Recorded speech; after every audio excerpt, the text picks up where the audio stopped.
Designer babies లేదా gene editing గురించి మాట్లాడదామండి. డిజైనర్ బేబీస్ లేదా జీన్ ఎడిటింగ్ అన్న వెంటనే చాలామంది అసలు వీటి గురించి విని కూడా ఉండకపోవచ్చు. అసలు ఇది ఏంటి, మనం దీన్ని ఇప్పుడు అసలు వాడుతున్నారా ఎక్కడన్నా ఈ టెక్నాలజీ, దాని గురించి మాట్లాడతాను. డిజైనర్ బేబీస్ లేదా జీన్ ఎడిటింగ్ అంటే ఏంటంటే, మనం తయారైన పిండంలో డిఎన్ఏలో పర్టిక్యులర్ ప్లేస్లో వెళ్ళి మనం వద్దు అనుకున్న జీన్ తీసేయడం, లేదా కావాలి అనుకున్న జీన్ యాడ్ చేయడం, లేదా ఉన్న జీన్ని సర్టెన్ అమౌంట్లో మోడిఫై చేయడం చేసి మనకు కావాల్సిన ఐ కలర్ కావచ్చు, కావాల్సినట్టు హెయిర్ కావచ్చు, లేదా నెక్స్ట్ బేబీ పెరిగిన తర్వాత అటైన్ అవ్వబోయే హైట్ కావచ్చు, ఇవన్నీ మనం కంట్రోల్ చేయడం. సో మనకు కావాల్సినట్టు ఒక డిజైనర్ బేబీని పుట్టేలాగా చేసుకోవడం. రైట్ నౌ ఇది కంప్లీట్గా నిజంగా అయితే జరగట్లేదండి.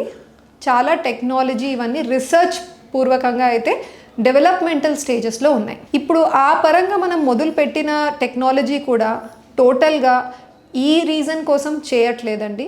ఏమన్నా డిసీజెస్ ఉన్నాయి అంటే ఆ డిసీజెస్ మన బేబీస్లో రాకుండా ఉండడానికి ఏమన్నా హెల్ప్ అవుతుందా, లేదా కొత్త డ్రగ్స్ ఆ డిసీజెస్కి మంచి మెడిసిన్స్, స్ట్రాంగ్ మెడిసిన్స్ తయారు చేయడానికి కావచ్చు.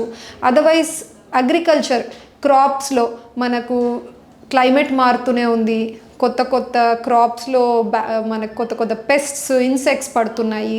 సో వాటికి బెటర్ డిఫెన్స్తో మంచి క్రాప్స్ తయారు చేయడానికి, సో ఇలాంటి యూస్ఫుల్ సిచ్యువేషన్స్కి ఎక్కువగా ఈ టెక్నాలజీని ప్రెజెంట్లీ ట్రై చేస్తూ ఉన్నారు.